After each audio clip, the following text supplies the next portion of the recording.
Buenos días. Andresillo, me hace un favor, silencia ese para que no se escuche eco. Eco.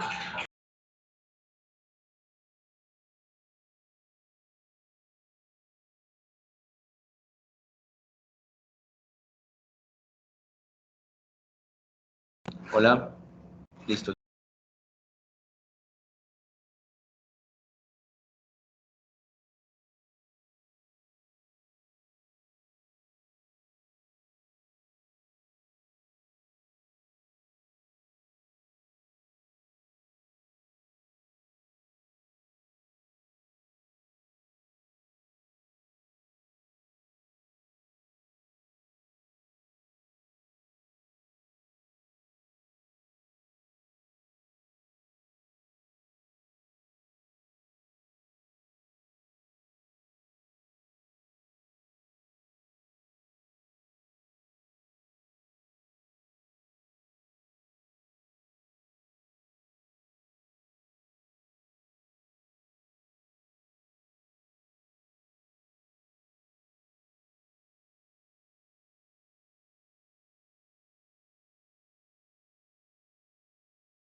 La maestra del TIC. ¿Cómo va a ser el orden?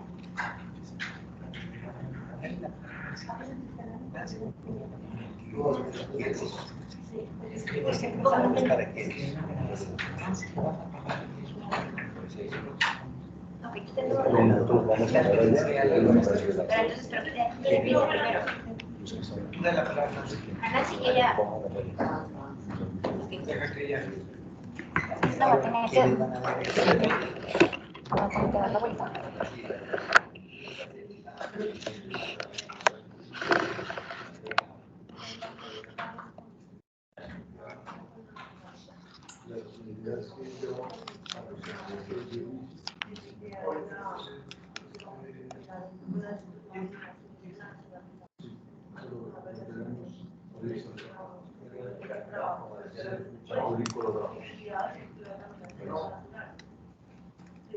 ¿Listos?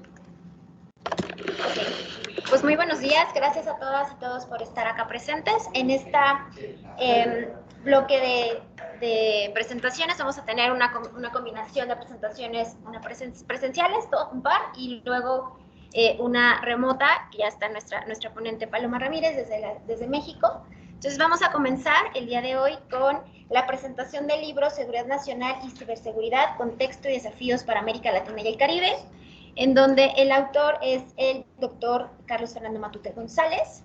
Y vamos a empezar a disertar respecto de este libro. Le daría la palabra a la doctora Nancy, que está conectada vía remota desde la Ciudad de México. No sé si nos escucha. ¿Escuchas, Nancy? ¿Se escucha?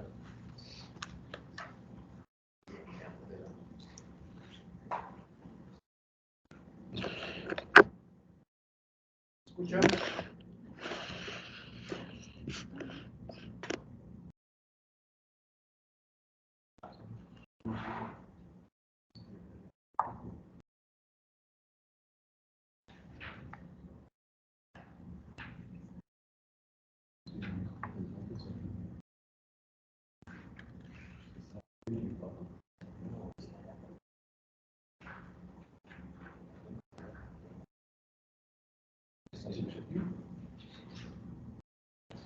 ¿Ya me escuchan?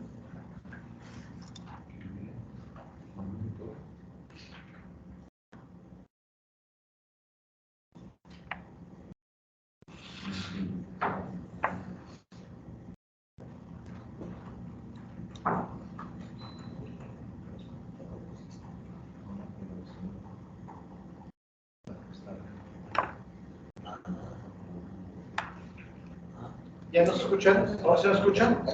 Ya les escuchas. Perfecto, gracias. Nancy, ya. Buenos días. Buenos días. Buenos días. Usted me indica, doctor Matute. Adelante, ya te dio la palabra. Ok, perfecto.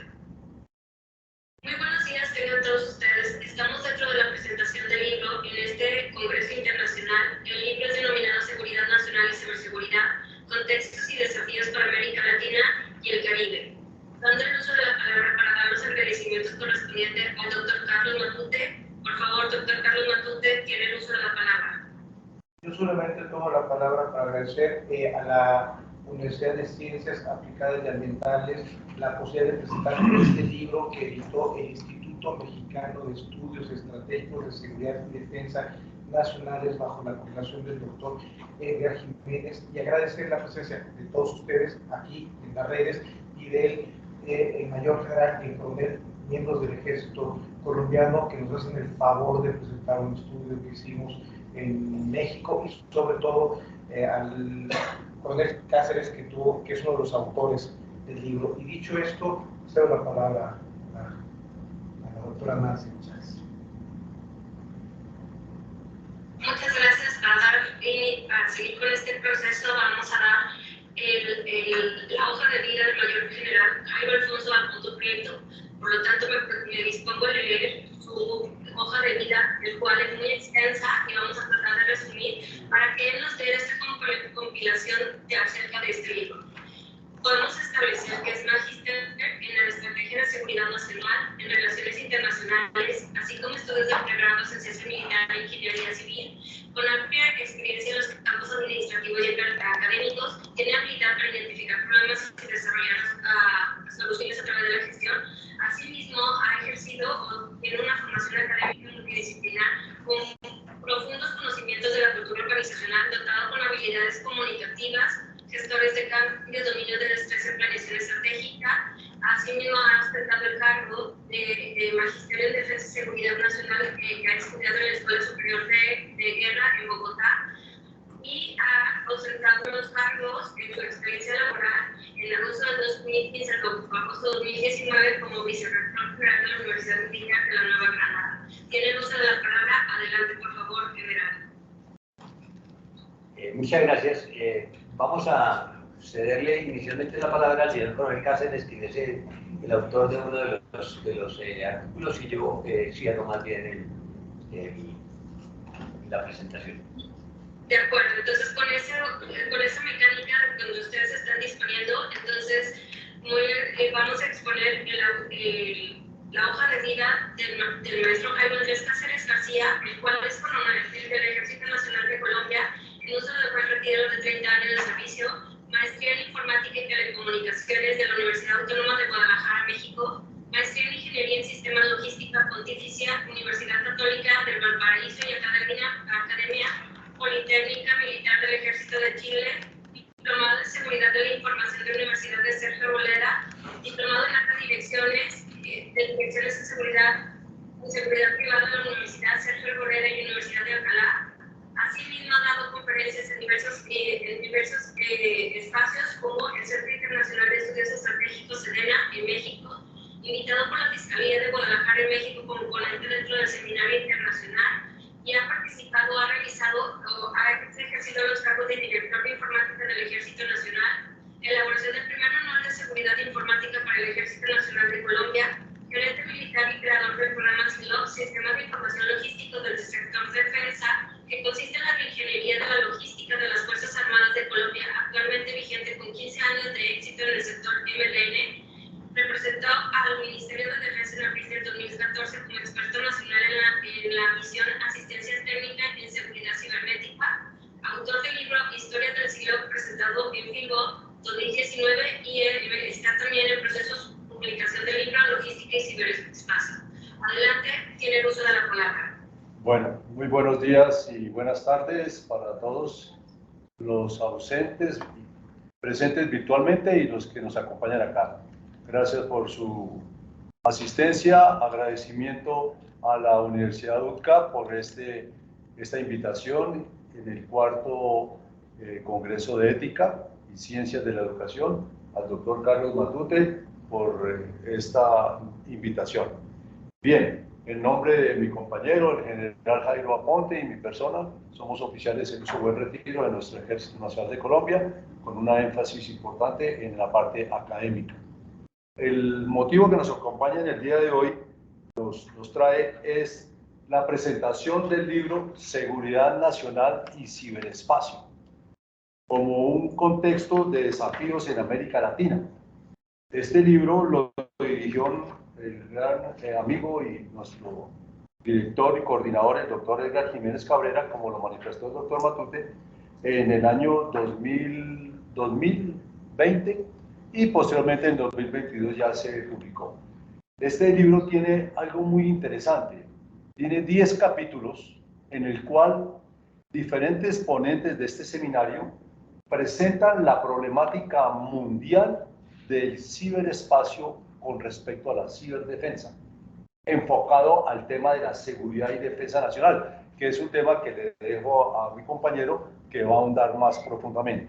Dentro de los 10 capítulos me voy a permitir muy sucintamente, para, como en las películas, no darles el argumento del final de la película y decir que el asesino fue el mayordomo, sino más bien motivarlos a que lean el libro y ahonden en el tema.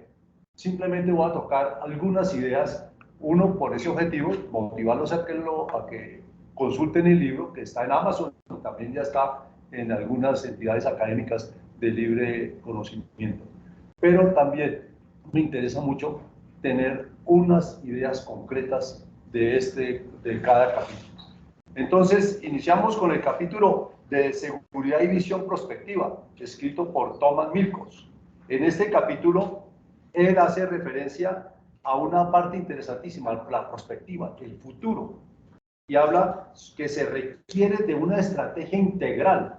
Y siempre que hablamos de estrategia, yo le decía a mis alumnos en la escuela de guerra la diferencia entre estrategia y táctica. Y yo les decía, ustedes vienen a estudiar un año, pero les voy a decir cuál es la diferencia. Entonces, hablamos de un tablero de ajedrez. La estrategia es cómo están las fichas en el tablero y la táctica es cómo yo muevo las fichas. Entonces, el doctor Thomas Milkos nos dice que se necesita de una estrategia integral para combatir el tema de las ciberamenazas en el ciberespacio. Esa es la idea central de este capítulo.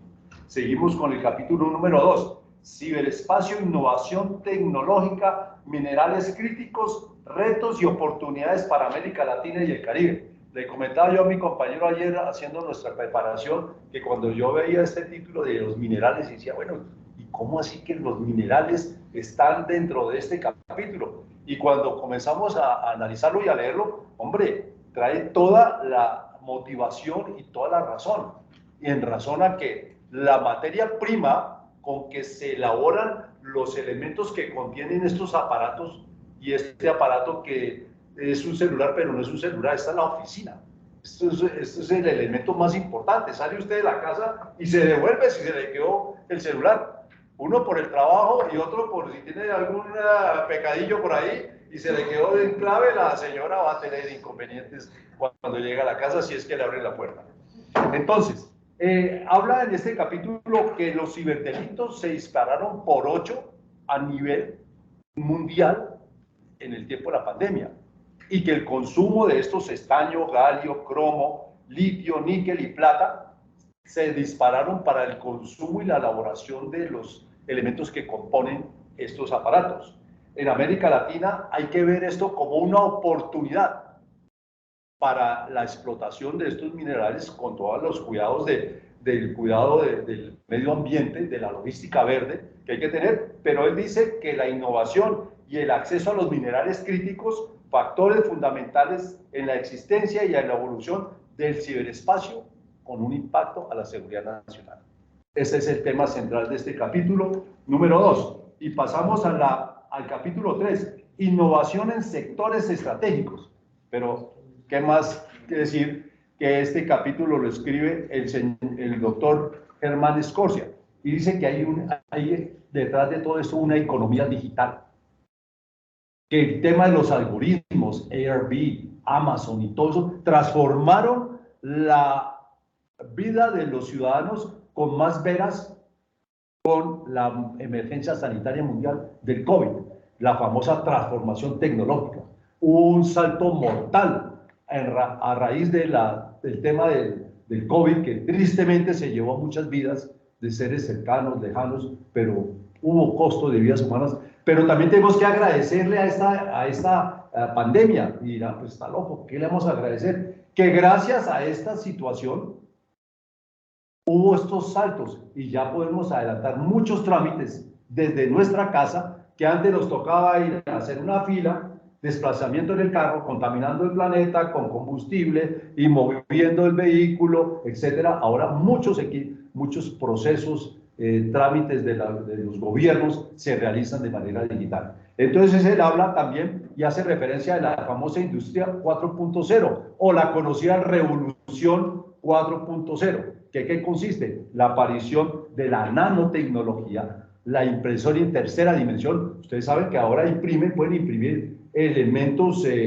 con una impresora y los ponen a funcionar. Incluso armas, tristemente. Claro, el hombre es un lobo para el hombre. Ya lo primero que comenzaron a imprimir fueron armas, que las imprimen y son de un disparo y causan daños. Entonces, esa es la tercera, la impresión en tercera dimensión. Habla también de la robótica, habla también de la inteligencia artificial dentro de la revolución, de la cuarta revolución industrial. Y finalmente hace referencia a una constelación satelital que se está creando. No sé cuántos miles o cientos de satélites están en la estratosfera contaminando y están haciendo, y hay basura espacial que está afectando, inclusive caen en algunas partes del planeta. Pero eso nos ha llevado a esta innovación en los sectores estratégicos. Y finalmente él habla sobre la importancia de mantener la famosa tríada de la ciberseguridad, la disponibilidad, la confidencialidad y la integridad de la información, que a raíz de estar todos en el ciberespacio, estos tres conceptos se ven fuertemente amenazados. Pasamos al capítulo número 4, la necesidad de un enfoque multi-stakeholder en ciberseguridad en la seguridad nacional, por el doctor Juan Manuel Aguilar. Entonces buscaba la palabra multi-stakeholder. Es nada más que la participación de todos los elementos que tienen que ver con un ecosistema. Esa es la traducción. Y él hace referencia específicamente a México lindo y querido, del cual tengo el mejor recuerdo. Viví año y medio en Guadalajara, la ciudad de las rosas y de los ojos grandes de las damas. el aumento del ciberdelito en México, en un 400% en el 2021. Eso es algo preocupante. Habla también que los ataques a la persona natural, hay muchos documentales de TED en español, que hay uno que me llama mucho la atención y a mis alumnos les digo, ¿quién soy yo si no soy nadie para cuidar mi información? Y ahí en ese video le explican que yo como ciudadano del común debo tener cuidado con mi información, porque es el principal activo.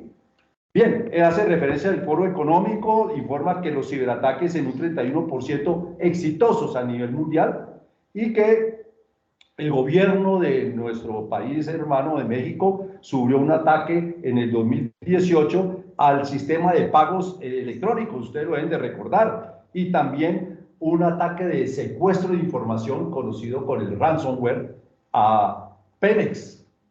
Fueron atacados. Un minuto, por favor, para terminar con su exposición. Bueno, entonces avanzamos porque como en televisión el tiempo es oro. Y finalmente vamos a hacer referencia al capítulo 1.6, que es el que quienes habla lo presentó. Y el capítulo habla sobre seguridad nacional, ciberseguridad, dentro del contexto ficción o realidad. Ficción, dicen que no creen, que eso es mentira, y Colombia en este momento se está saliendo de un ataque cibernético por la firma IFX Network, en el cual secuestraron la información del sistema de salud, sistema de justicia y el sistema de atención a la población, con una amenaza grandísima en este momento, hoy, a que se produzca una emergencia sanitaria porque no está la historia clínica del paciente. Entonces, con esto cierro para motivarlos para que este libro, que tiene diferentes ópticas desde el punto de vista, nos lleva a una realidad mundial, que es una realidad lo que estamos viviendo en los ciberataques. Termino con esta cifra. Los ciberdelitos son más rentables que el narcotráfico a nivel mundial. No tengo que estar exponiendo mi vida, no tengo que estar en el lugar. Desde la comodidad de mi casa, con un aparato como estos, estoy causando y atentando contra la seguridad nacional, atentando contra la salud, la electrificación de un país. Muchas gracias.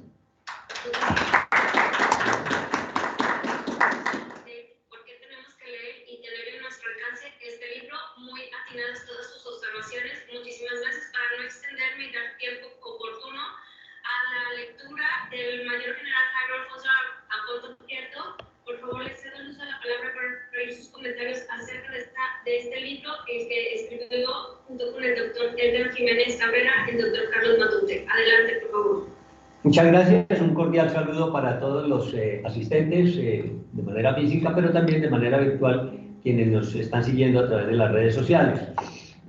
Quiero expresar una gratitud, especialmente al Instituto Mexicano de Estudios Estratégicos de Seguridad y Defensa Nacional por la invitación a participar de este importante evento y a la UNCA por acogernos tan amablemente en sus instalaciones.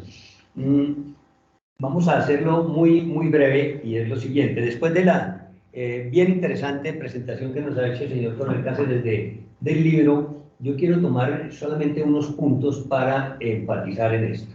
El primero de ellos, respecto del libro, y aquí quiero hacer un reconocimiento muy especial a cada uno de los autores, que sé que algunos de ellos nos están siguiendo, un reconocimiento muy especial porque encontré en el libro algo muy particular, y fue una especie de experiencia inmersiva. Hace unos días tuve la oportunidad de asistir a una exposición de una gran artista, artista mexicana, Frida Kahlo, que se presentó aquí en Bogotá, y fue de verdad una experiencia inmersiva.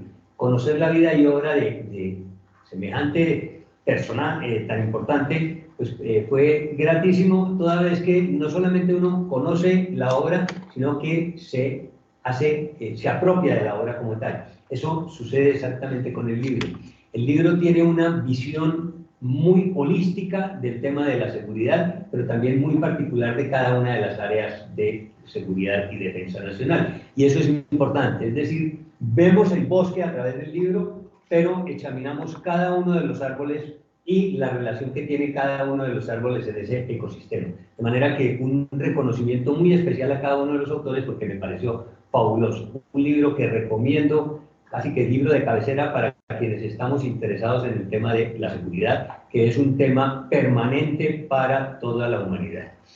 Bueno, quiero hacer énfasis en un par de puntos. El primero de ellos, parte de una reflexión sobre la seguridad. ¿Qué es la seguridad? ¿Qué entendemos por seguridad? Definiciones hay muchísimas, depende de los intereses, depende de la perspectiva en la que se vea, depende, como les digo, de cada uno de los árboles que componen ese bosque. Sin embargo, hay algo súper importante que nos lo resaltan en el libro, y es que la seguridad tiene un origen, valga la redundancia, antropogénico. Nace del ser humano, nace realmente del instinto de conservación propio del reino animal y muy particularmente de los seres humanos. Recordemos que nuestros antepasados, cuando empezaron a sentir las inclemencias del clima, lo primero que buscaron fue refugio, una cueva para protegerse. Eso es seguridad. Luego tuvieron que asociarse con sus congéneres para defenderse de los depredadores de la época. Luego generaron las armas para su defensa personal, luego generaron las leyes para garantizar la convivencia, y así fue evolucionando no solamente el concepto, sino todos los sistemas de seguridad a nivel mundial. De manera que allí acierta mucho el autor de uno de los capítulos, no voy a nombrarlo porque no tenemos el tiempo suficiente, cuando nos dice que el origen es antropocéntrico. Pero hay otra particularidad, que también el destino de la seguridad es el hombre, es antropocéntrico. Es hacia donde está dirigido todo el tema de seguridad, por eso es que nos debe interesar absolutamente a todos, independientemente de la profesión, del ejercicio que hagamos a diario. Siempre tenemos que estar pensando en seguridad, y eso es lo que sucede porque el ser humano, por naturaleza, debe garantizar la preservación de su propia especie. Bueno, entonces, ¿qué es lo que amenaza la seguridad? ¿Cuáles son los riesgos que tiene esa seguridad? Son muchos los riesgos, como decíamos anteriormente, hay unos de origen que son externos, pero hay otros que vienen siendo causados por el mismo hombre, por los mismos desarrollos que a través de la ciencia, a través de los inventos, pues se vienen generando nuevas amenazas a esa seguridad. Y voy a tomar unas palabras de uno de los capítulos que nos dice, abro paréntesis: lo que es un hecho es que gran parte de lo que sucede hoy es derivado y a consecuencia del pasado, en buena medida de lo que nosotros, los seres humanos, hemos hecho en el pasado. Fíjense una cosa importante aquí: nosotros también somos causantes de los riesgos que están amenazando nuestra seguridad. No quiero decir con ello que los avances tecnológicos sean malos per se, por el contrario, todos tienen beneficios. El problema está en la aplicación que le damos a esos desarrollos tecnológicos. En la aplicación, en ocasiones mala, pero en ocasiones perversa, que le ha dado el ser humano a los desarrollos tecnológicos. Hablaba el señor Coronel Cáceres de las armas, por ejemplo.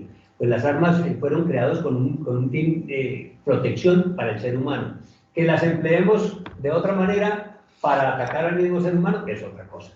Pero digamos que ahí está el quiz del asunto, el empleo que se le da a los desarrollos tecnológicos. Y voy a colocar un ejemplo muy particular, un ejemplo muy actual, y es el de los simuladores. ¿Qué es un simulador? Un simulador es un programa informático que permite repetir experiencias, que permite preparar a la gente para reaccionar en casos particulares, como los simuladores de vuelo. Los pilotos se entrenan con simuladores de vuelo para que en caso de una emergencia tengan la capacidad de reaccionar de manera casi que instintiva. Eso sucede con los simuladores.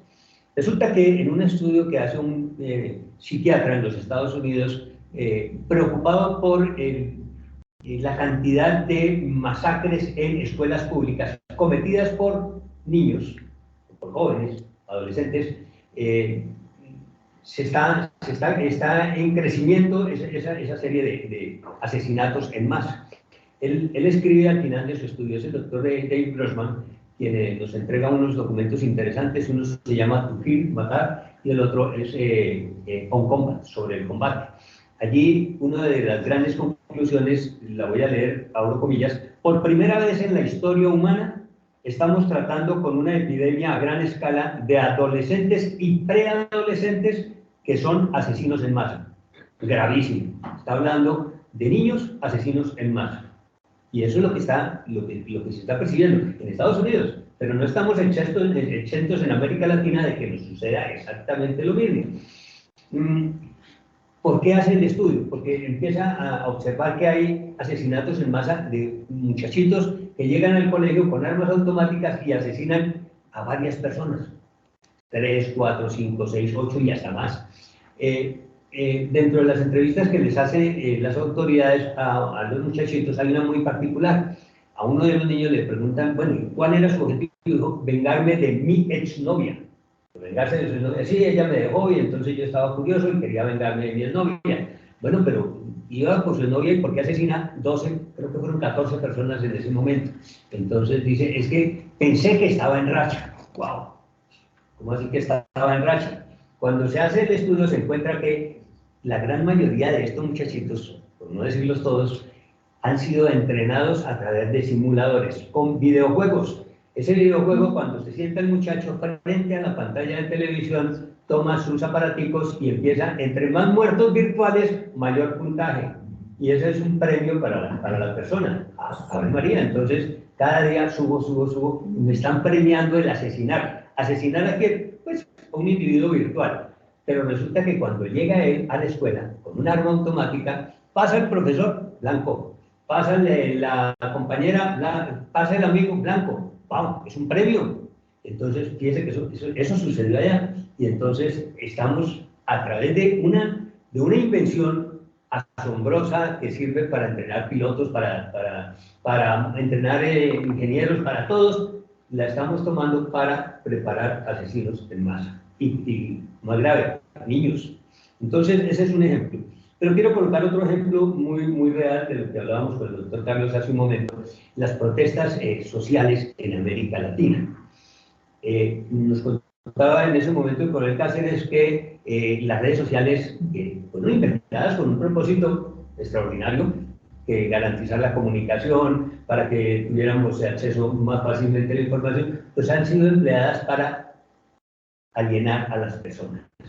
A través de fábricas de mentiras, de fábricas de información falsa, estamos generando polarización, estamos generando odio, y eso ha sucedido con los muchachos. En un estudio que hicimos de todo lo del tema de protesta social en varios países de América Latina, encontramos eso, que fábricas dedicadas exclusivamente a generar información falsa, dedicadas a generar odio, generar polarización, y el resultado, muchachos vándalos en las calles, acabando con los sistemas de transporte, destruyendo negocios, destruyendo el bien público, absolutamente todo.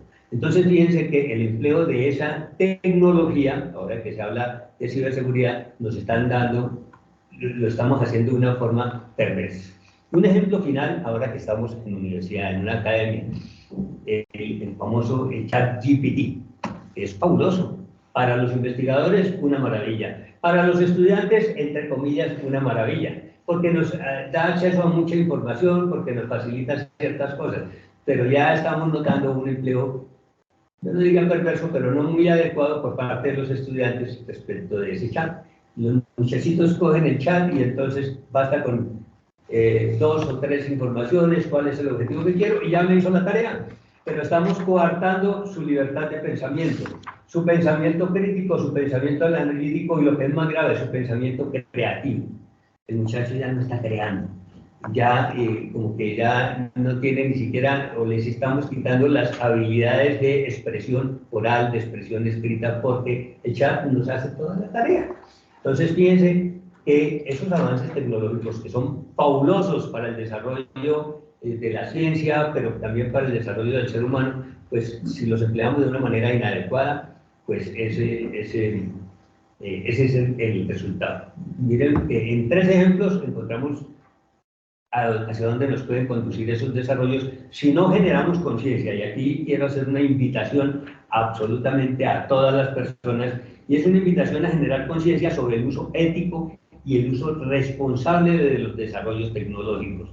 Padres de familia, profesores, maestros, todos, para que estemos muy pendientes de el empleo que se le está dando a cada uno de los desarrollos tecnológicos por parte de nuestros hijos, en nuestros hogares, en las escuelas, en los colegios, en las universidades, para que realmente esto vaya a favorecer el tema de seguridad de los seres humanos. La seguridad no solamente es la seguridad física, la seguridad es el tema de los derechos de las personas y el derecho a pensar libremente, el derecho a expresarse libremente. De manera que ese es el llamado que quiero hacer.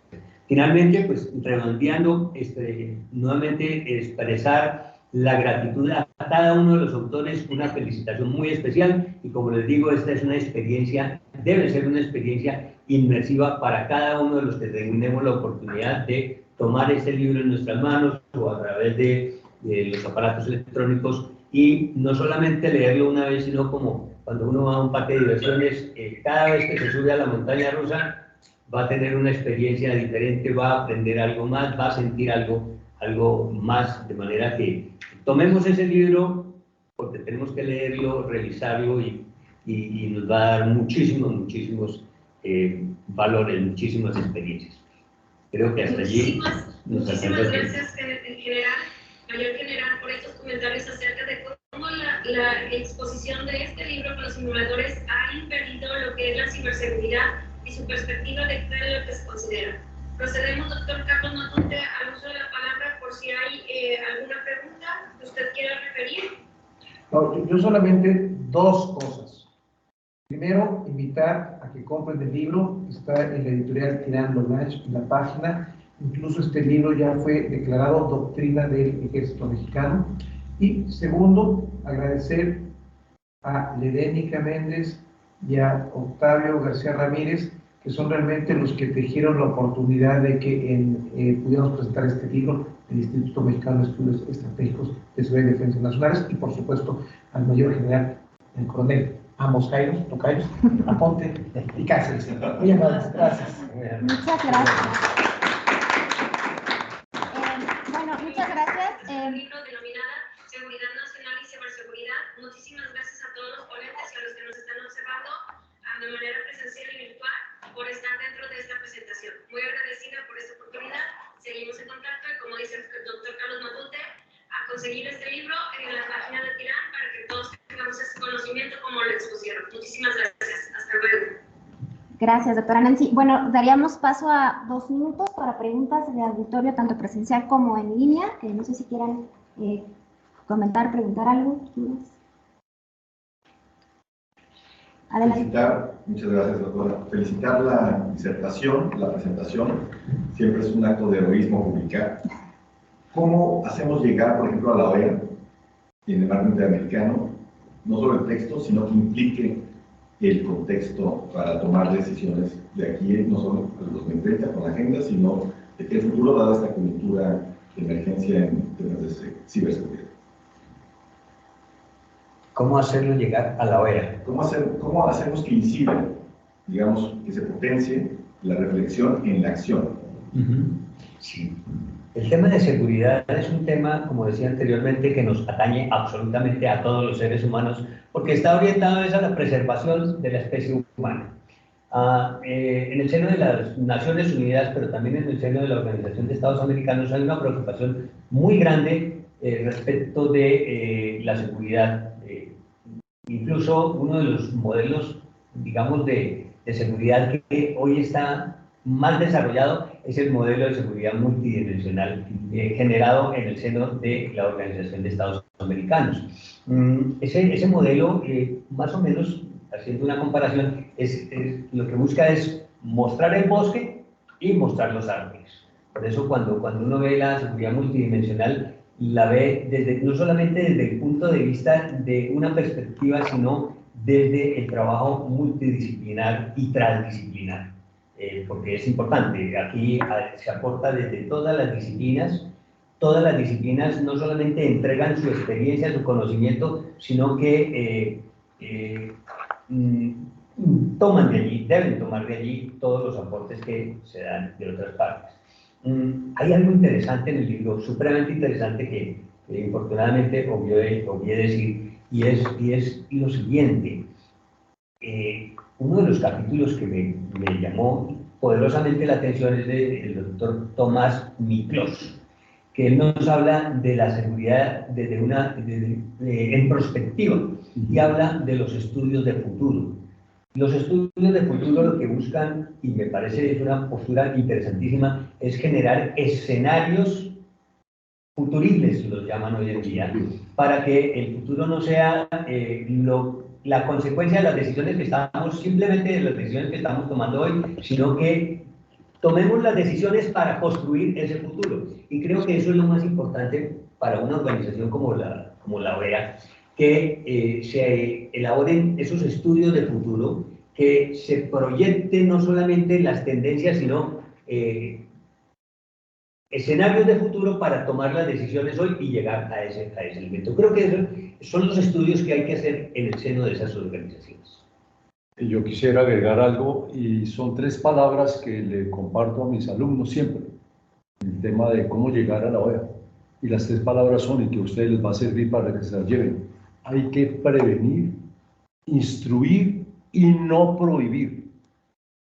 Pero ¿cómo así que no prohibir? Claro, porque si yo llego a la casa y le digo al adolescente, no entre a tal página, ¿por qué murió el gato?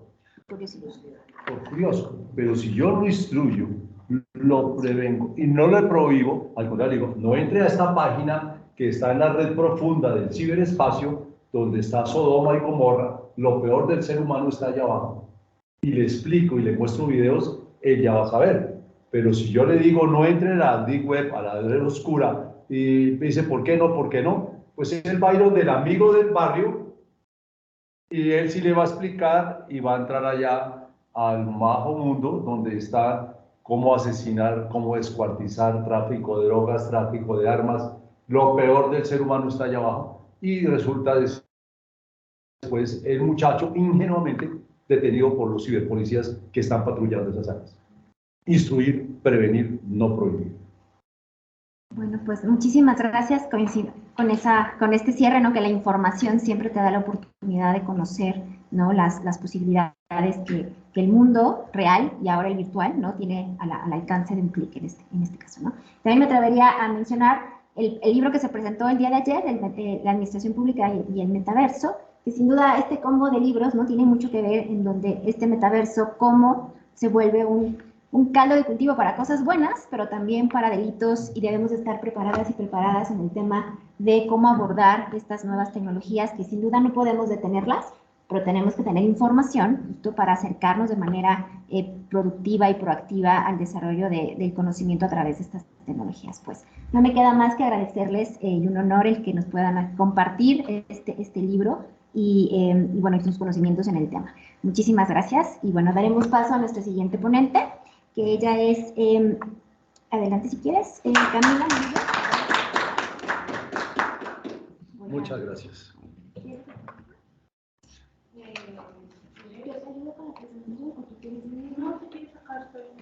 perfecto. Bueno, entonces, vamos.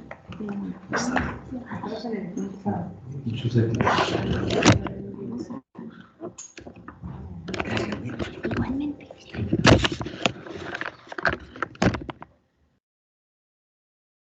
Déjame, te comparto la presentación.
Muy bien. Interesante esa combinación. Exacto. Pues bueno, buenos días. Ya estamos aquí con nuestra siguiente ponente. Ella es Camila Murillo Jaimes. Ella es estudiante de la licenciatura en Filosofía y de la Universidad Pedagógica Nacional de Colombia, y entonces ella nos va a platicar sobre el cuidado del huerto, una práctica ética del cuidado a partir del aprendizaje significativo en el huerto. Listo, buenos días a todas y todos. Gracias por estar aquí. ¿Listo? ¿Me prestas el espíritu? El espíritu. Y ahorita te lo veo.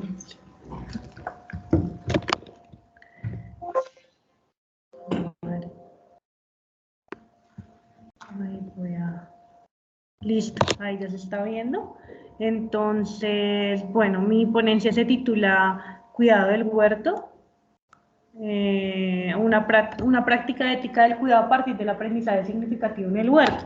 Entonces voy a empezar un poco pues a contarles cuál era mi objetivo, y era básicamente plantear una reflexión filosófica pedagógica que digamos afirma que el huerto escolar, a partir de una metodología de aprendizaje experiencial significativo y democrático, pues permitiría afianzar prácticas y saberes vinculados con la ética del cuidado, que pues proviene de una tradición del ecofeminismo. Entonces, pues mi reflexión como que gira en torno a este tema, y voy a empezar un poco a desglosar pues los sentidos que se fueron construyendo alrededor de, pues digamos, de la cuestión. ¿No lo están viendo? ¿Lo comparto? Sí. Ah, ok, voy aquí, compartir. Exacto.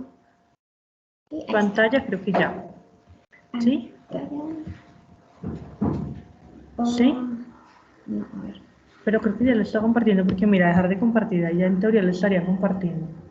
Pero no se ve. Pero no me lo dejaría ver.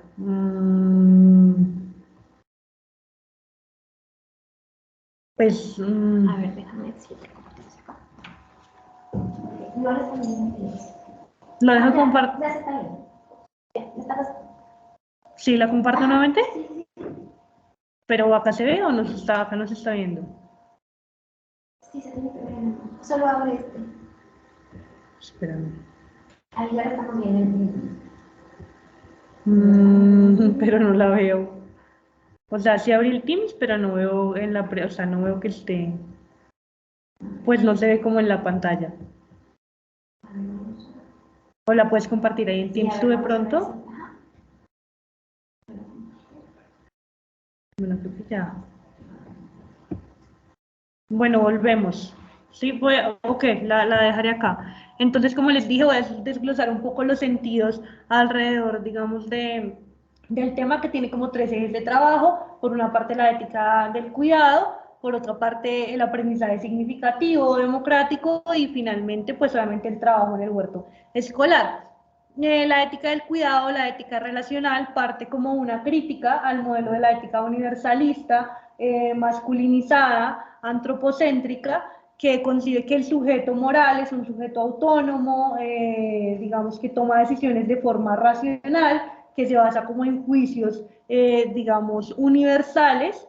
Y digamos que esta ética lo que propone es que hay como una dimensión de lo moral que tiene que ver con la afectividad, con el contexto, con el cuerpo, y a partir de ahí como que se construye esta ética que tiene, digamos, pues una mirada desde la feminidad o desde lo femenino, ¿no? Una autora relevante que nos permite comprender el tema es Carol Gilligan, que es una psicóloga feminista, en donde ella en una de sus investigaciones que planteó, digamos, uno de sus grandes trabajos, lo realizó con mujeres que estaban a punto de abortar para tratar de comprender cómo se daba, digamos, este juicio moral en las mujeres.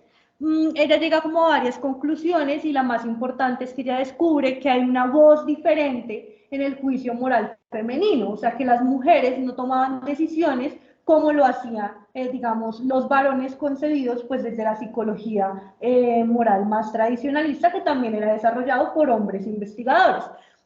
Ella nos dice que esta voz diferente tiene un sentido de la relación, es decir, hay una concepción del otro a la hora de hacer un juicio moral, a la hora de tomar, digamos, o de decir qué es lo correcto y qué no es lo correcto.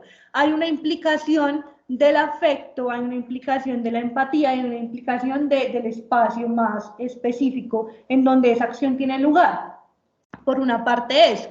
Sin embargo, digamos, esta voz diferente que nace inicialmente a partir de una investigación con mujeres, ella nos dirá que en realidad es una voz humana. O sea, todas y todos tenemos esta dimensión de la relación o esta dimensión afectiva a la hora de decir algo, y tenemos esta dimensión del cuidado.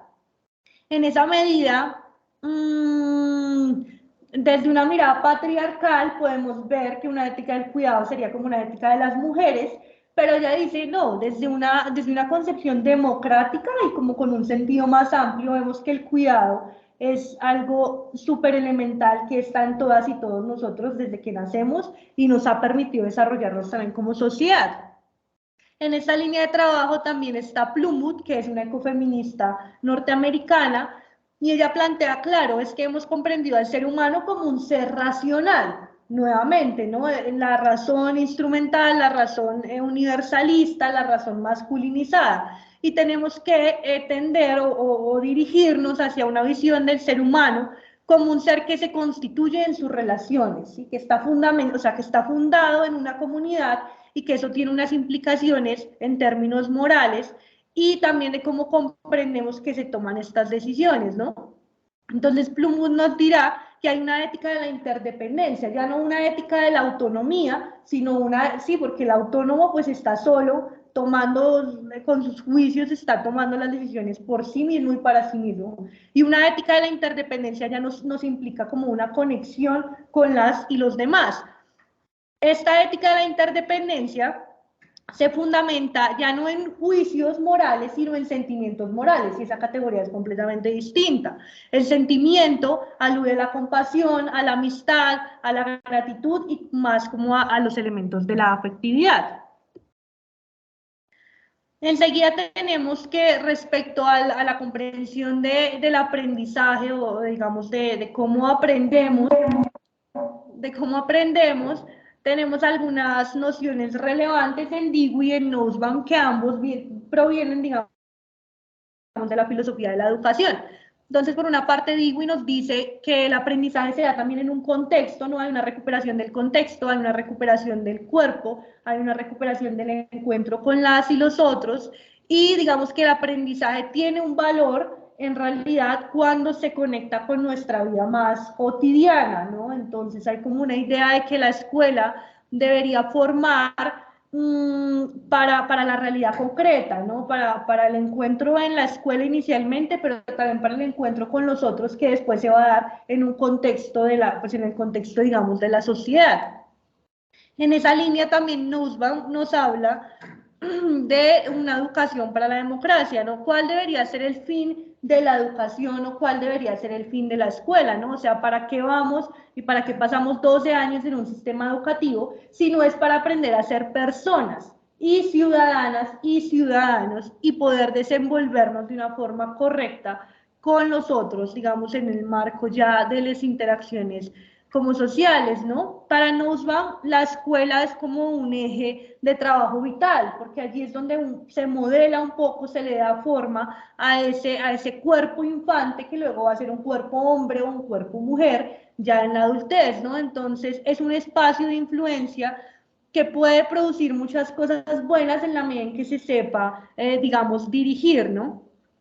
Entonces, ¿a qué iba, digamos, yo con estas reflexiones en torno a la ética del cuidado y también a la idea de este aprendizaje significativo? Hay como un punto de contacto entre ambas dimensiones y es un poco la noción de democracia, porque si bien la ética del cuidado plantea que es necesario volver, digamos, a la afectividad y al contexto, ellas mismas dicen que no por eso la democracia es menos relevante, ¿no? Lo que pasa es que también habría que pensar cómo entendemos esa dimensión democrática alejada completamente de nociones como por ejemplo el contexto o la cercanía, ¿no? La idea del derecho abstracto, que a veces implica que nos preocupamos por todo el mundo en la abstracción, pero en la concreción no hay una preocupación real por el prójimo, entonces hay como unas contradicciones que también tienen lugar.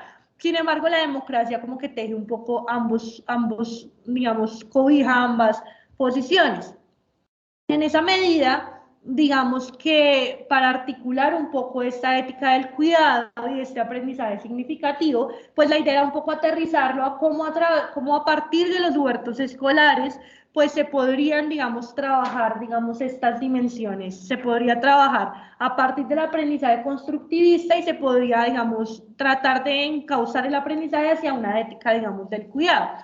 Las propuestas de los huertos escolares pues son muy comunes, actualmente creo que todas hemos estado familiarizadas en algún punto con eso, en la universidad, en la escuela, incluso en la formación no, digamos, no, la educación no formal, y son propuestas que se han venido dando para trabajar, digamos, para trabajar desde diferentes ejes, ¿sí? Se ha trabajado, por ejemplo, la convivencia escolar, se trabaja mucho el tema de ciencias naturales, también hay autores que proponen el trabajo a partir de, no sé, incluso de otros temas, se puede trabajar arte con las huertas escolares y demás. Se han encontrado diversos, digamos, diversos logros o se han encontrado diversas fortalezas de estos, digamos, de estos espacios de aprendizaje.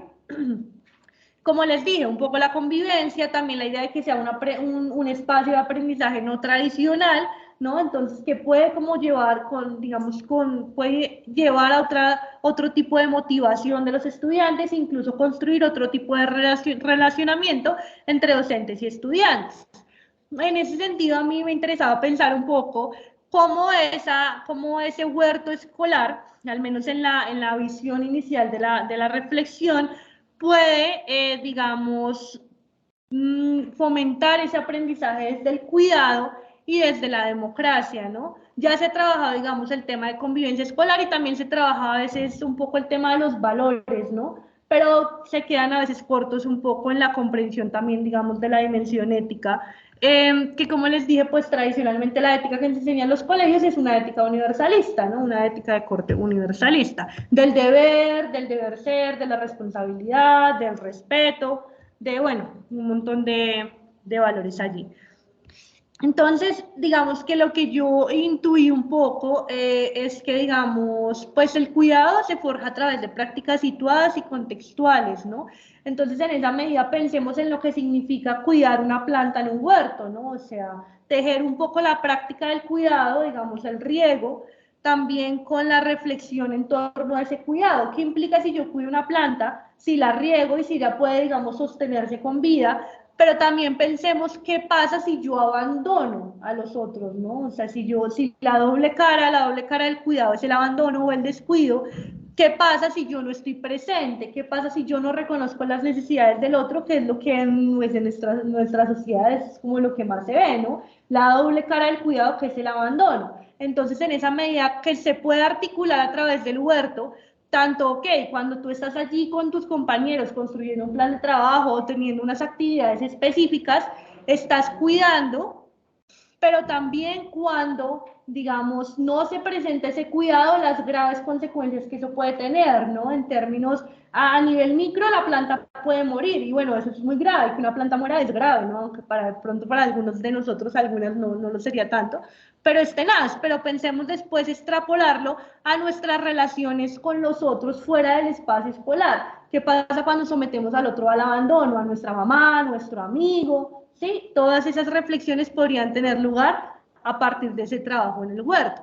Otro elemento que podría problematizarse a partir de, digamos, del huerto es el descuido que se evidencia hacia seres como la naturaleza, las mujeres y los inmigrantes.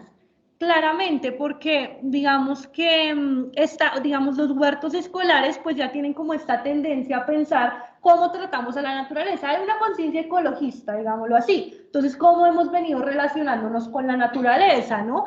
Pero si lo pensamos en un nivel más macro, digamos, el abandono no se dirige solamente hacia la naturaleza, sino también hacia las mujeres, también hacia los pobres, hacia los marginales, ¿no? Entonces esas reflexiones podrían tener lugar tejiendo como esas redes de que el abandono puede, digamos, que dirigirse hacia diferentes tipos de subjetividades, no solamente hacia la naturaleza, ¿no? Ahí como que habría que trabajar un poco alrededor, digamos, de eso.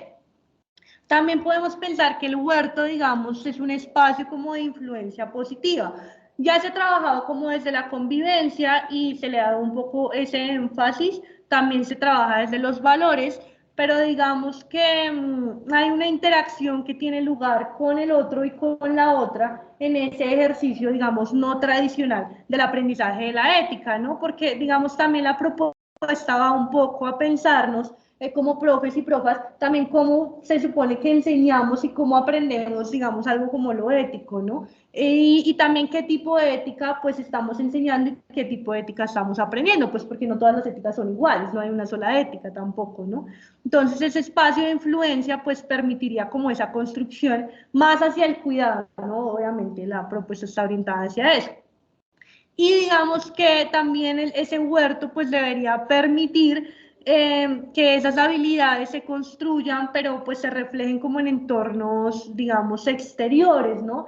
Porque ahí está la idea nuevamente de que la escuela no es como un espacio encerrado en sí mismo, sino que obviamente tiene como un contacto con el exterior y que en esa medida como que es un campo de juego. La escuela puede conseguirse como un campo de juego en donde cuando sales a la realidad pues ya como que adquieres una perspectiva que ya debería ser pues más definitiva, digámoslo así. Y se puede como que formar esa moralidad desde la escuela, pero claro, el objetivo no es la escuela, o sea, el objetivo de la escuela es la sociedad, formar para la sociedad, para la ciudadanía, y claramente desde una perspectiva, digamos, en ese sentido, como del cuidado, reivindicando pues un poco la afectividad, la contextualidad, la particularidad y un poco estos elementos, digamos, como que más de la sensibilidad.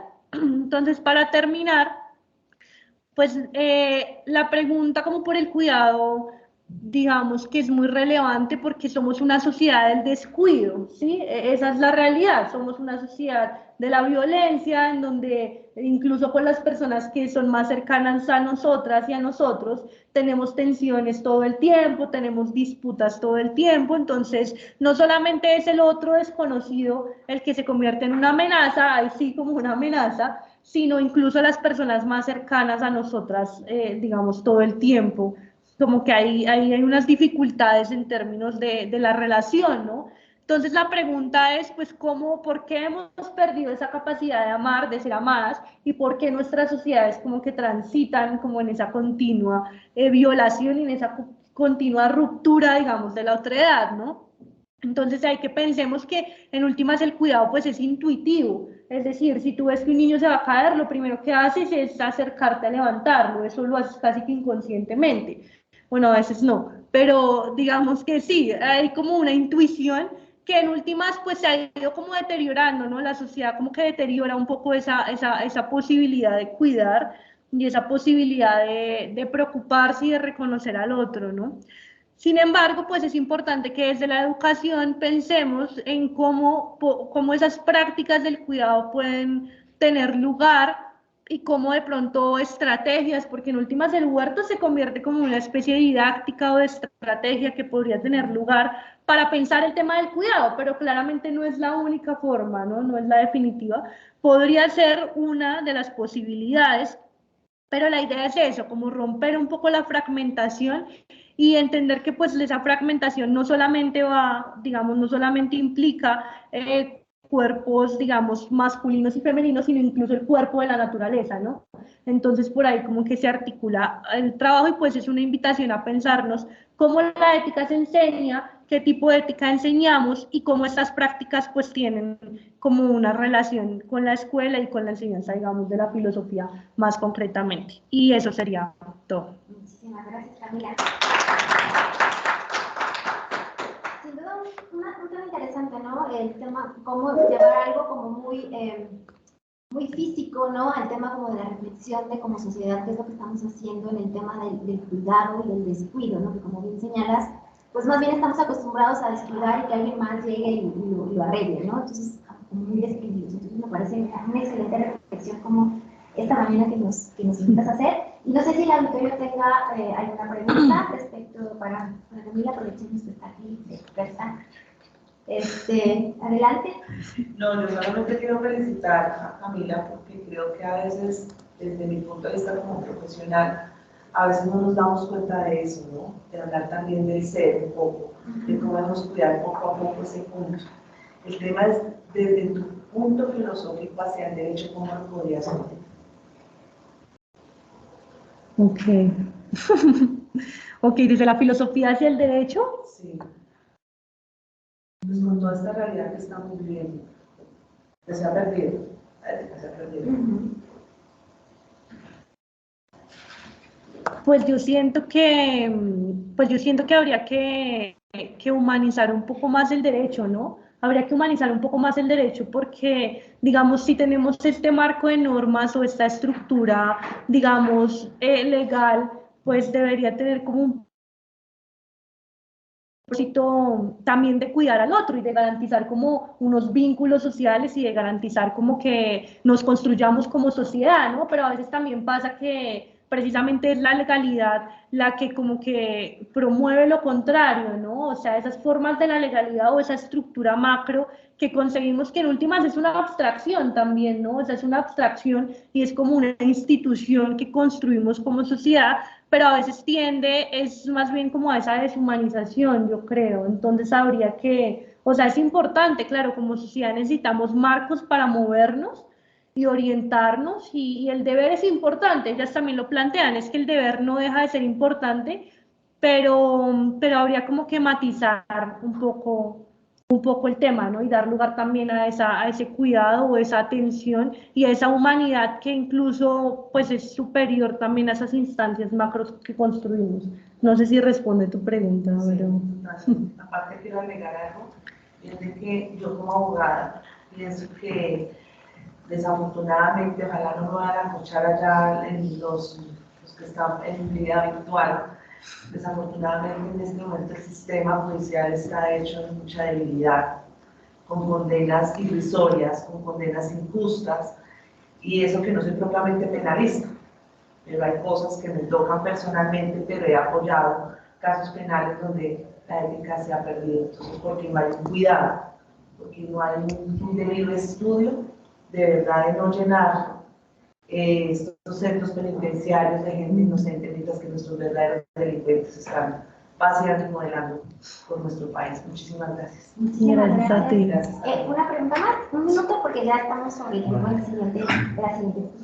Tal vez en relación al tema, sí, digamos, esta cuestión de la política educativa, ¿no? Ahí también podría abordarse lo que propone la ponencia de Camila. Y ya en lo concreto me gustaría saber si conoces o has participado en alguna propuesta específica de huerto en algún colegio, en alguna comunidad.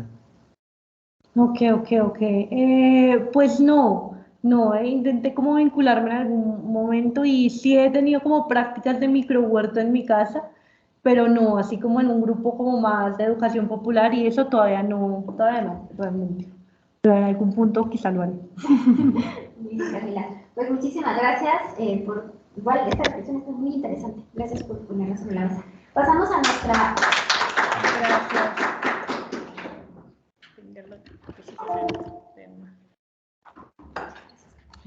Uy, si está para el doctor.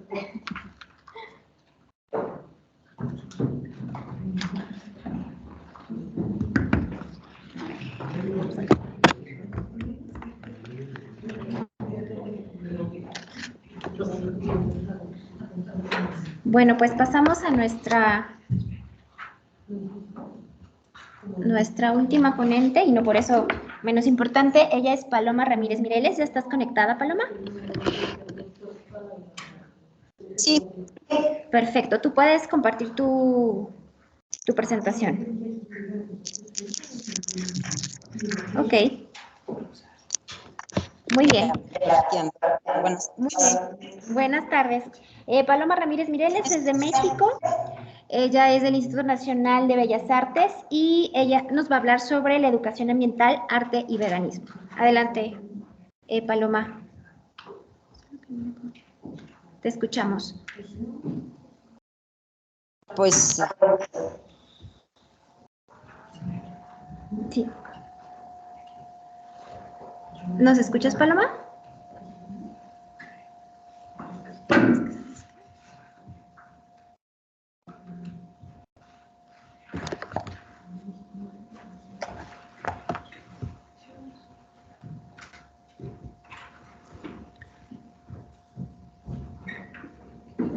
Más la red allá en Colombia.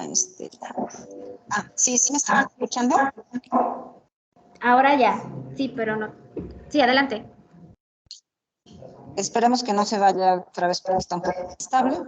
Me gustaría comenzar citando la reflexión de Francisco Guerra Martínez en su escrito La Biblia y la ciencia, el origen de nuestra insensibilidad hacia la naturaleza. Y pues se basa en lo que viene en el Génesis, ¿no? Y dijo Dios diciéndole: sean fecundos y multiplíquense, llenen la tierra y sométanla, dominen los peces del mar sobre las aves del cielo y sobre todos los reptiles que se arrastran por el suelo, y a toda bestia de la tierra y a todas las aves de los cielos y a todo lo que se arrastra sobre la tierra en que hay vida, toda planta verde le será para comer, y fue así. Y miren que lo tomamos muy en serio, nos multiplicamos, que ya somos más de 8.000 millones de alimentos y demás bienes que obtenemos de la naturaleza a costa de su sobreexplotación, aunque cabe resaltar que casi el 10% de la población mundial padece hambre, entonces algo no funciona bien. Regidos por un modelo político y económico que privilegia el utilitarismo y que muestra una crisis global desde que dejamos el nomadismo, esto aproximadamente hace 12.000 años, nos mantenemos con un ritmo de transformación y devastación del planeta que ha modificado. Paloma, no te estamos escuchando bien y tampoco vemos tu presentación. No vemos tu presentación. No sé si no estás compartiendo. No. Ah, ok. Te estamos escuchando un poco entrecortada, entonces igual y si quieres apagar tu cámara para que la señal mejore. Ok. Y empecemos, si quieres, de nuevo, porque no, sí, desafortunadamente no te escuchamos bien. Entonces, adelante otra vez, Paloma. Gracias. Ok.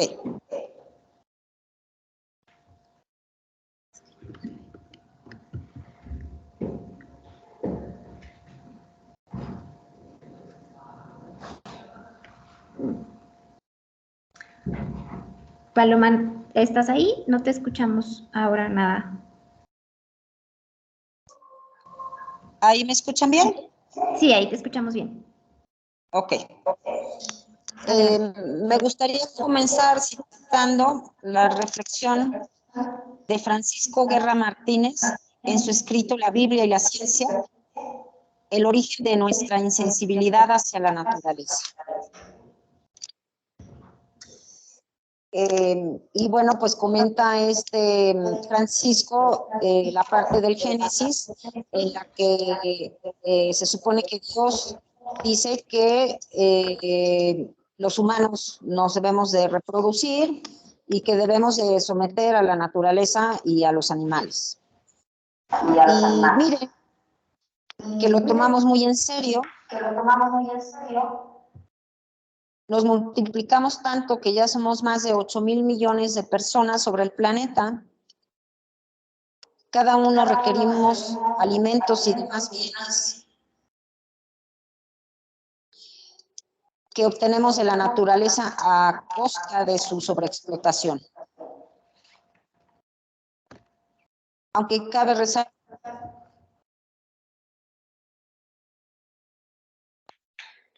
padece hambre. Entonces, algo no funciona bien.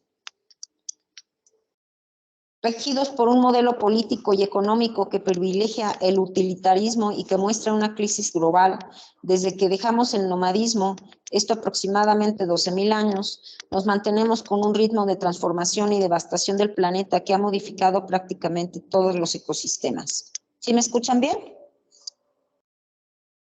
Sí, te escuchamos muy bien.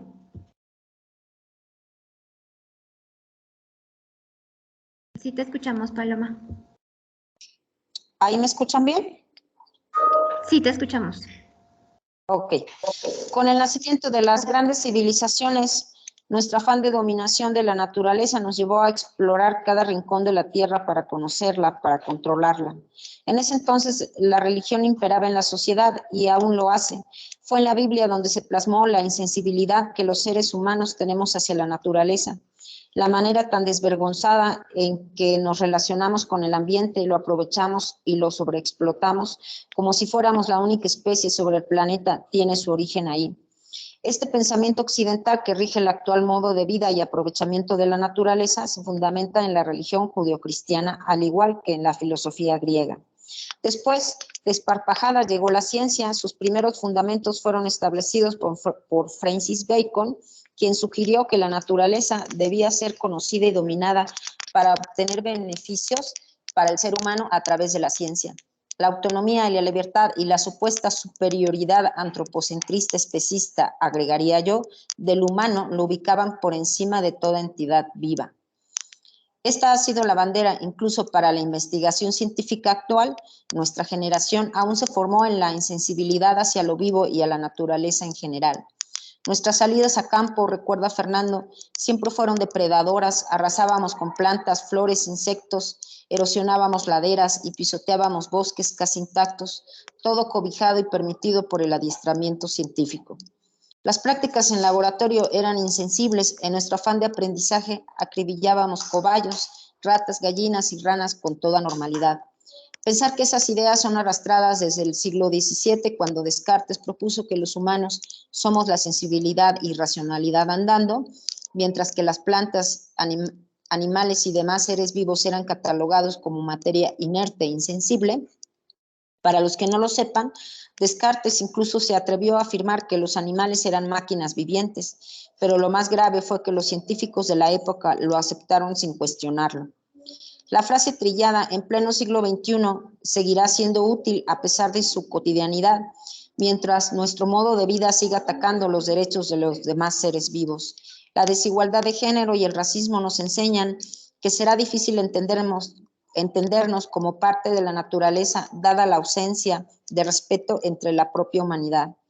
Una respuesta para frenar la devastación de la naturaleza es la educación ambiental, la cual surgió cuando las teorías pedagógicas desarrollaron la idea de incluir a los niños en contacto con la naturaleza y el medio ambiente que les rodea. Su origen se remonta al año 1930 con el movimiento de la educación progresiva, que tenía como finalidad el aprender haciendo. Existen diversas corrientes de educación ambiental que ha clasificado Lucy Sauvé en su texto Una cartografía de corrientes de educación ambiental. De dicha clasificación quisiera resaltar la corriente humanista de la educación ambiental, la cual pone énfasis en la dimensión humana del medio ambiente, construido en el cruce entre naturaleza y cultura. Esta corriente afirma que el ambiente corresponde a un medio de vida con sus dimensiones históricas, culturales, políticas, económicas y estéticas, por lo cual la naturaleza no puede ser abordada sin tener en cuenta su significado, su valor simbólico. Bajo esta visión, el patrimonio no es solamente natural, es también cultural. Las construcciones humanas son testigos de la alianza entre la construcción humana y los materiales y posibilidades de la naturaleza. Por ello, la arquitectura se encuentra en el centro de esta interacción. El medio ambiente es también el de la ciudad, de la plaza pública, de los jardines y parques. Por eso, la puerta de entrada para aprender el medio ambiente es el paisaje, ya que este es transformado constantemente por la actividad humana. El enfoque es cognitivo, pero más allá de la observación, del análisis y de la síntesis, la corriente humanista convoca también a lo sensorial, a la sensibilidad afectiva y a la creatividad. Por otro lado, quiero destacar la corriente ética, conocido por muchos educadores que, como yo, consideran que el fundamento de la relación con el medio ambiente es de orden ético. Es pues a este nivel que se debe intervenir, por lo que el actuar individual se fundamenta en un conjunto de valores, poniendo énfasis en el desarrollo de los valores ambientales, así como en la adopción de una moral ambiental para poder desarrollar un verdadero comportamiento ético y de construir su propio sistema de valores en relación con su propio actuar, adoptando una guía de comportamiento como el biocentrismo, el ecocentrismo, para sustituir al antropocentrismo especista, biocida y ecocida. Por otro lado, en la perspectiva holística de la educación ambiental, Nigel Hoffman se inspira en el filósofo Heidegger y en la poeta.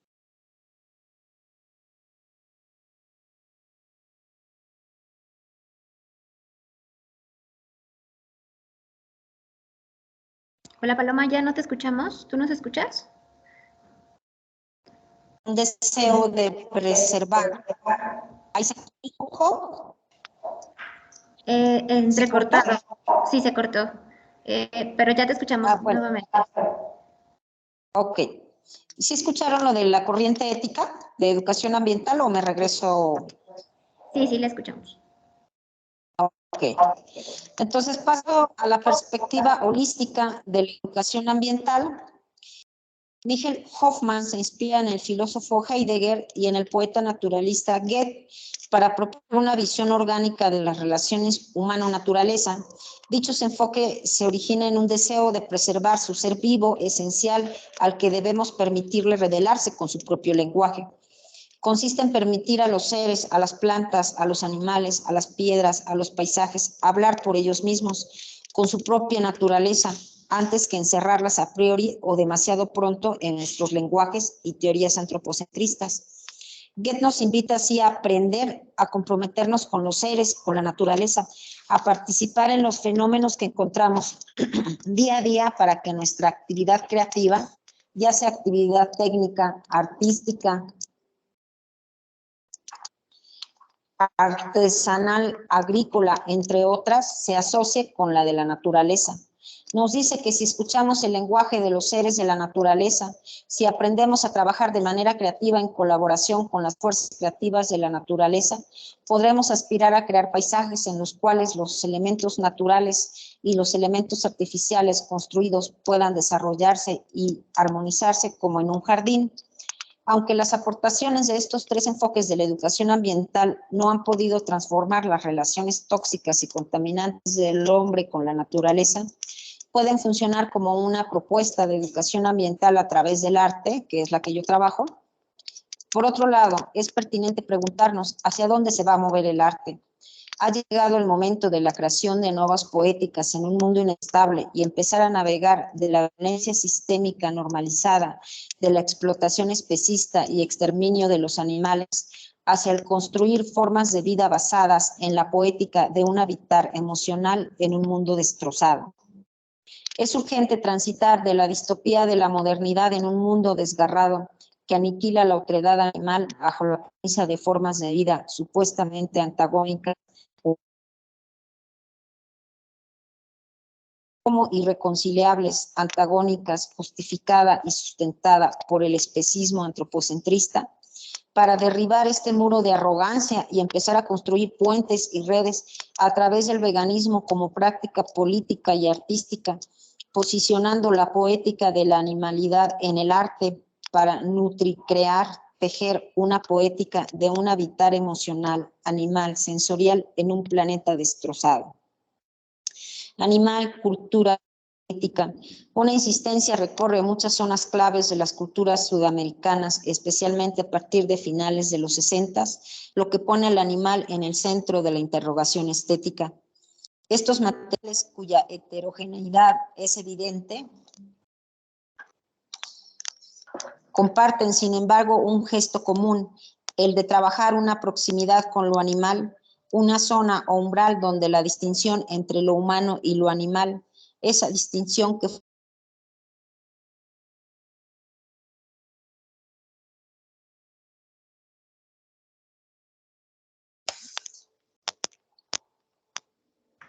un marco donde las... ¿Ahí me oyen bien? Sí, te escuchamos. Sí, te Un escuchamos. marco donde un marco donde la separación de lo animal y lo humano se vuelve inválido, pierda fuerza normativa, perdiendo así su fuerza ordenadora de cuerpos. Es en esta grieta vital donde surge la biopoesía, las humanidades ambientales, las ecocríticas y la ecoescritura como nuevos caminos del arte. La mayoría de las formas de maltrato y explotación animal tienen un trasfondo que sobrepasa los límites biofísicos del planeta y cuya dinámica cosificadora convierte a los animales en mera materia prima y producto. Este manifiesto es un llamado a la reflexión y a la acción sobre la necesidad de tejer alianzas revolucionarias para reconfigurar una justicia ecológica. Los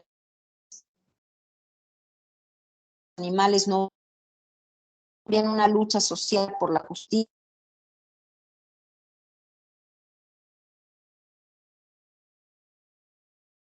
socioecológicas. ¿Se cortó un poco lo que estaba diciendo? Sí, sí, Paloma. ¿Puedes decir las dos ¿Me últimas regreso? líneas? Las dos últimas Ok. líneas que se nos perdieron, o sea, entrecortado. Entonces, si quieres reiniciar. Este manifiesto es una llamada al diálogo, a la reflexión y a la acción sobre la necesidad de tejer alianzas revolucionarias para reconfigurar una justicia ecológica de los animales no humanos. Es también una lucha social por la justicia, la emancipación en contra de la desigualdad y la cosificación. Todas ellas son luchas socioecológicas. El hecho fundamental a partir del cual surge la necesidad de reconfigurar una justicia ecológica es que vivimos bien.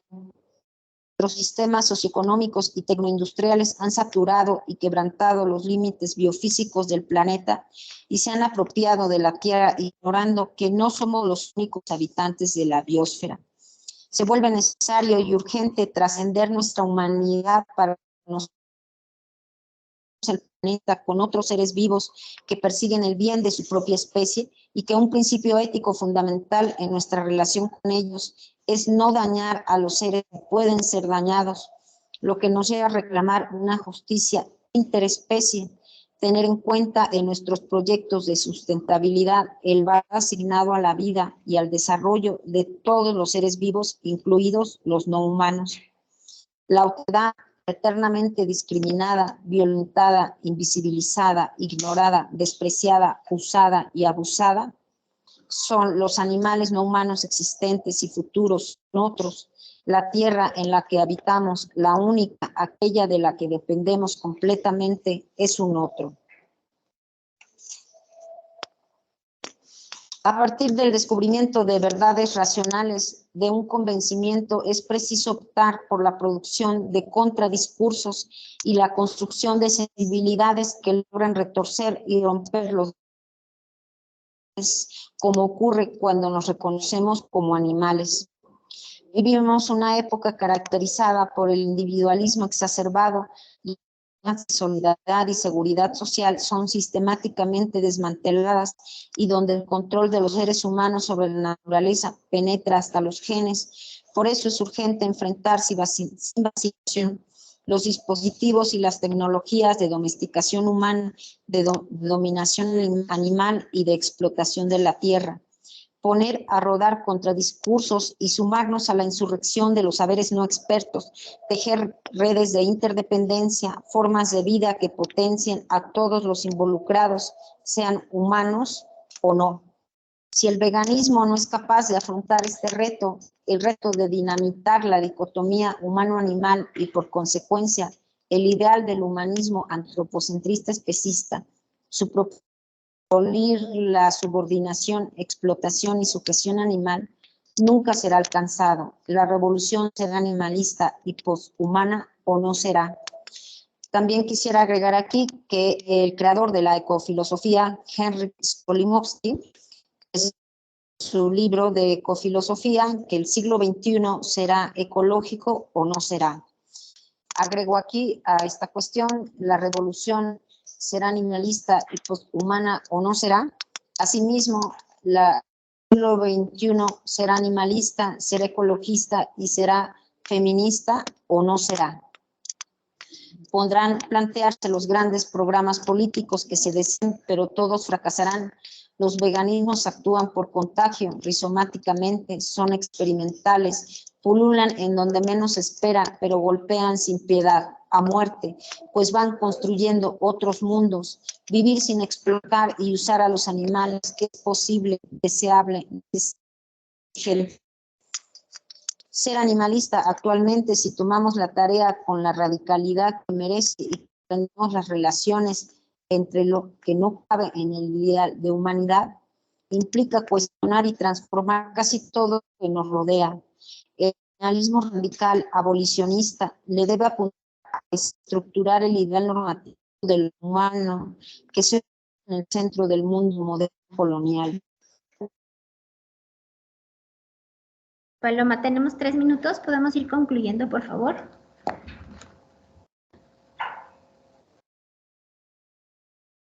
Paloma, ¿nos escuchas?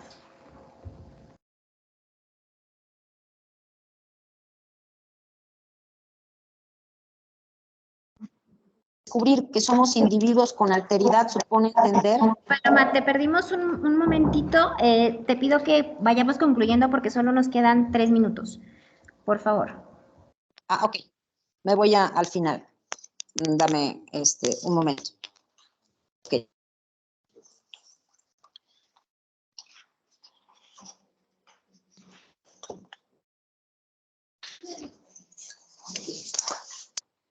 Apuesto por un arte moderno, auténtico, que sea negativo cuando habla de sufrimiento y provoque displacer. Un arte auténtico que niegue las formas de percepción y comunicación tradicionales y habituales. Una obra de arte que, siendo un producto de la sociedad, sea negativo con ella, a la que niegue, denuncie y critique desde su tensión interna, como el caos necesario para romper en pedazos y de una vez por todas el orden biocapitalista, patriarcal, machista, opresor, ecocida, biocida y especista, establecido como una normalidad aceptada y extendido en un planeta devastado, en el que cada día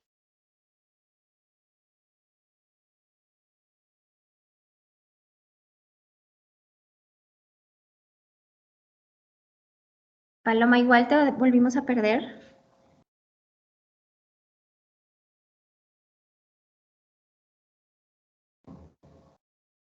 Paloma, ¿me escuchas?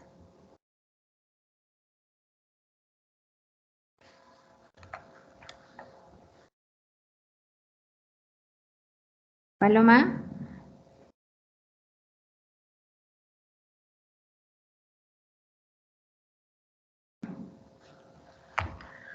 Hola, Paloma, ya no te escuchamos.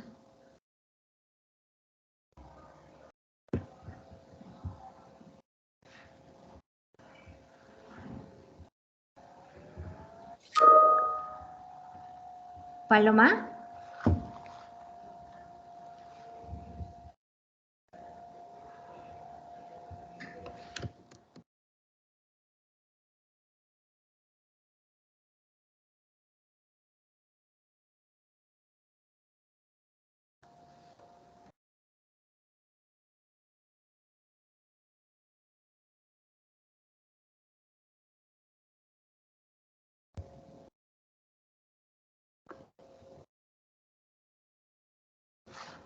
Hola, Paloma.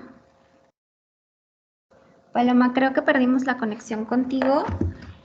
Vamos a tener que dar por terminada la sesión, lo lamento muchísimo, pero bueno, gracias por tu disertación, interesante tema el hablar, ¿no?